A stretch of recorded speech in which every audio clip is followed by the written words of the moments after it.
Assalamualaikum warahmatullahi wabarakatuh. Waalaikumsalam warahmatullahi. Alhamdulillahirrabbilalamin. Wassalatu wassalamu ala asrofil anbiya'i wal mursalin. Sayyidina wa maulana Muhammadin wa ala alihi wa sahbihi ajmain. Batu yang saya hormati, Gus Wakid yang dimuliakan, guru kita semua, para senior, ibu, bapak-bapak semuanya, beserta halakoh ini. Mohon izin saya memenuhi permintaan penugasan dari Gus Wakid untuk yang pertama kali ini biasanya mensarah, yang saya selalu mengatakan mensarah ini tidak gampang karena sudah komplit, sudah panjang lebar yang seperti ini. Tapi saya ingin mencoba, gitu kan. Mudah-mudahan apa yang saya sampaikan itu berhasil menambah jelas itu. Dan walaupun tidak jelas, keinginan saya itu ya mudah-mudahan tambah jelas. Begitu Gus Wakid. Nah, tatkala kita bertanya apakah Islam itu agama universal, saya kok berpikirnya begini, jadi sama sebetulnya dengan yang disampaikan oleh Gus Wakid. Kita ini mesti harus mengenali diri kita ini sebetulnya. Kita ini kan dari jasmani dan ruhani, yang itu selalu saya sampaikan ini, karena ini memang kunci. Jasmani kita inilah yang sebetulnya berbeda-beda, bersuku-suku, berbangsa-bangsa. Ya Yohanes, inna kholak, ya Yohanes, inna kholak nakum min dzakarin wa unsa wa ja'alnakum syu'uban wa qabaila lita'arafu. Itu sebetulnya kan lebih menunjuk pada aspek jasmani saja sebetulnya itu. Aspek jasmani itu adalah yang itu berbeda-beda, bersuku-suku, bahkan juga laki-laki dan perempuan itu. Itu yang tidak yang terbatas, usianya juga terbatas, masa hidupnya juga terbatas. Nah, tapi ini sebetulnya hanya kalau kita ada mobil, sopir itu mobilnya saja sebetulnya itu. Jasmani ini, hanya lalu seringkali orang terfokus kepada jasmani ini. Padahal jasmani ini sesungguhnya belum sempurna kalau belum ada yang namanya ruh. Yang juga berkali-kali saya katakan summa sawa wa nafakha fihi min ruh, gitu kan. Ruh inilah sebetulnya yang benar-benar aku, yang benar-benar saya, yang benar-benar diri, yang sebenar-benar diri itu adalah ruh ini. Kalau jasmani itu ada jasmani etnis Jawa, Sumatera, Sulawesi, Jepang, China, Arab, dan seterusnya, itu kan yang kelihatan jasmaninya aja sebetulnya itu. Tapi ruhaninya ini sebetulnya universal. Tidak pernah ada ruhani Jawa, ruhani Madura, ruhani Arab itu, ruhani Jepang, ruhani Cina, itu tidak ada. Semua ruh itu sama sebetulnya. Karena itulah maka ruhani ini disebut dengan iman. Dan ruhani inilah seluruh dunia ini sama. Tidak ada ruhani Jawa, ruhani Belanda tadi. Itulah sebetulnya kalau ruh disebut iman, maka iman itu adalah bersaudara. Ruhani kita ini saudara, ruhani saya dengan Gus Wakid, dengan siapa saja ini adalah saudara. Dan ruhani ini tidak ada ruhani laki-laki, ruhani perempuan. Itu sebetulnya ada. Yang laki-laki perempuan itu adalah jasmaninya saja. Pertanyaannya adalah Islam. Yang diurus Islam itu, yang diurus Islam sebagai agama itu apa? ruhaninya itulah universal, sampai kapanpun ruhani ini ya sama. Dan agama itu ngurusi rohani itu yang selalu saya katakan ruhaniawan. Nah, agamawan itu disebut ruhaniawan karena ngurusi ruhani. Dan kalau ruhani itu, ruhani sejagat raya ini sepanjang zaman, itulah lalu kemudian menjadi universal karena memang ngurus sesuatu yang universal, yang tidak terkotak-kotak itu kan. Nah, karena itu maka memang kita harus letakkan agama ini sebetulnya mengurus apa. Kalau agama ngurus ruhani, maka tidak pernah ada yang kondisional lalu kemudian yang situasional, tidak ada. Karena memang ruhani itu adalah, dan ruhani ini tidak pernah mati. Rohani ini tidak pernah lapuk. Yang lapuk itu adalah tubuhnya. Yang rusak itu tubuhnya. Ruhaninya itu tidak pernah rusak. Karena itulah lalu kemudian kalau tubuhnya itu ada ruhaninya di sini, ada ruhnya, lalu ruhaninya kembali, sudah pulang, bahasa Jawanya mantuk, wangsul, kembali, sudah rojiun itu, lalu kemudian tubuhnya ini harus segera dimakamkan. Karena itulah tubuhnya itu terbatas, ruhaninya itu tidak pernah terbatas. Dan agama sebenarnya adalah ngurus yang ruhani ini. Karena itu ngurus yang ruhani, maka sifatnya adalah universal. Karena agama itu ngurus ruhani, maka ya ruhani orang seluruh dunia ini sebetulnya itu sangat universal. Islam itu untuk ruhani ya untuk ya orang Eropa, yang orang Amerika, ya orang Jawa, ya orang Selandia Baru, Amerika Latin, Kanada, Rusia, macam-macam itu. Ini saya kok memahami begitu, Gus Wahid, saya itu. Apakah pemahaman saya itu keliru? Tetapi saya lebih pada tingkat ruhani. Saya memahami agama itu lebih kepada tingkat ruhani. Hanya pertanyaannya adalah, apakah Islam lalu tidak membangun peradaban? Justru di sini membangun peradaban. Membangun peradaban dari inti daripada manusia. Bukan dari tubuhnya, tetapi adalah dari yang ada di dalam tubuh.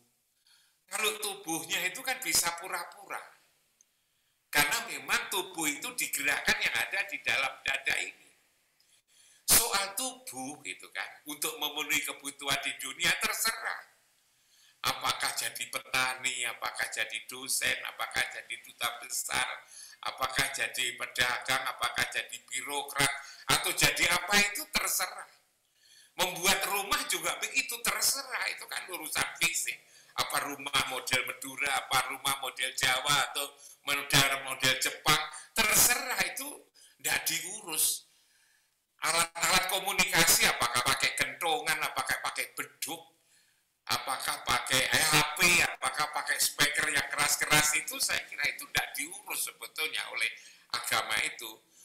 Hanya lalu kemudian agama dalam konteks itu adalah memberi nilai, jangan ganggu orang, kan itu kan. Rumahnya juga begitu, jangan berlebih-lebihan. Mobilnya juga begitu, jangan berlebih-lebihan. Yang itu yang fisik-fisik seperti ini. Ya, tetapi ruhaninya harus mengikut Rasul. Mengikut Rasul di Baitullah semuanya saja. Dan itulah sebetulnya ruhani ini yang menjadi inti. Karena ruhani itu menjadi inti, maka lalu tidak bohong. Karena di dalam dada itu kan, nikmat itu kan tidak bohong. Rasa itu kan tidak bohong. Kenapa sekarang ini kita hanya menyelesaikan korupsi, tidak selesai-selesai? Karena yang diurus itu adalah tubuhnya, fisiknya. Jadi yang kelihatan. Karena itu kayaknya tidak korupsi, sepertinya tidak korupsi. Seolah-olah tidak korupsi. Padahal sebetulnya dia korupsi. Karena kalau tubuh itu bisa bohong. Tapi kalau yang di dalam itu tidak bisa bohong. Di dalam itu namanya iman, yang namanya ruh.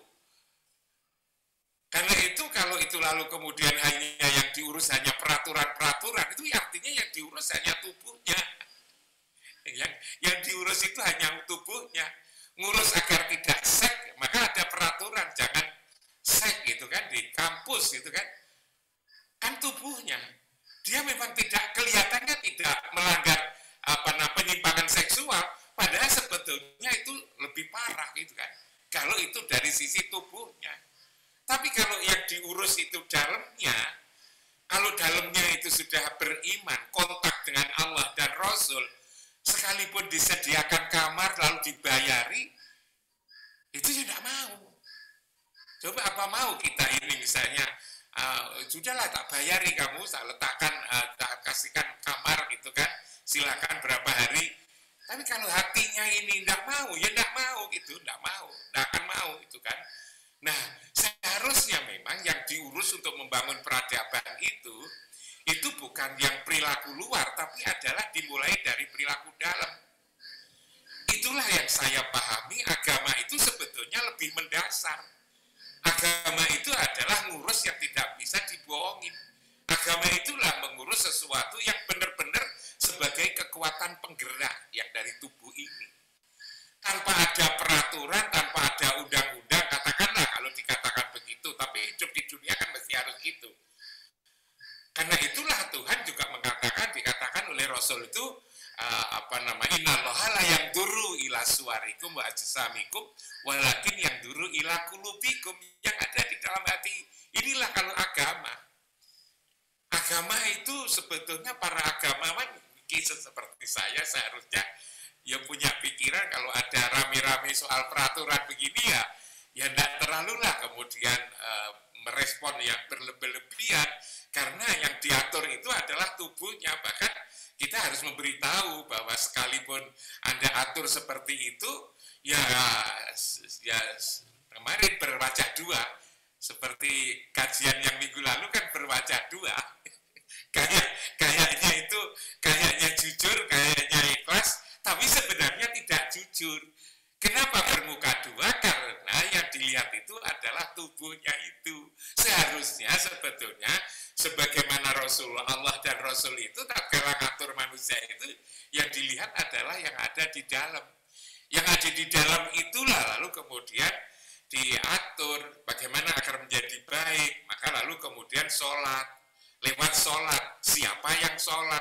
Yang sholat itu adalah ruh, bukan tubuhnya. Siapa yang puasa? Yang puasa itu bukan perutnya. Yang puasa itu adalah yang punya perut, gitu kan. Karena itulah yang diseru adalah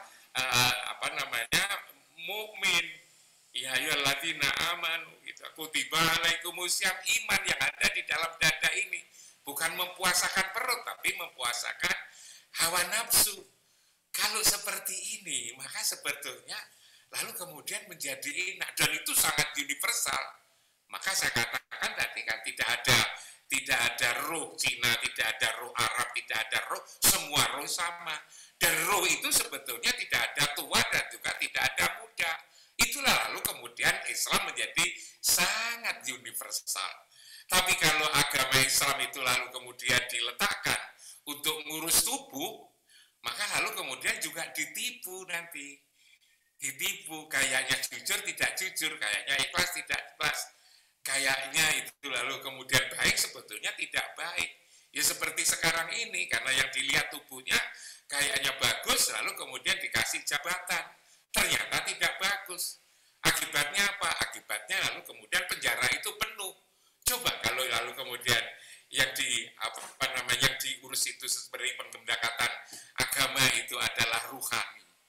Hanya memang ini belum nyampe. Pelajaran agama kita ini juga masih lagi-lagi ngurus yang jasmani lagi, qauli dan fi'li, belum ada ngurus kolbi. Gimana persoalan ngurus kolbi? Adalah lewat syahadat, lewat sholat, lewat zakat. Zakat dalam pengertian mensucikan hati. Lalu kemudian lihat puasa, lewat haji. Tapi siapa yang puasa adalah yang sholat, yang zakat, yang puasa adalah saya yang benar-benar saya.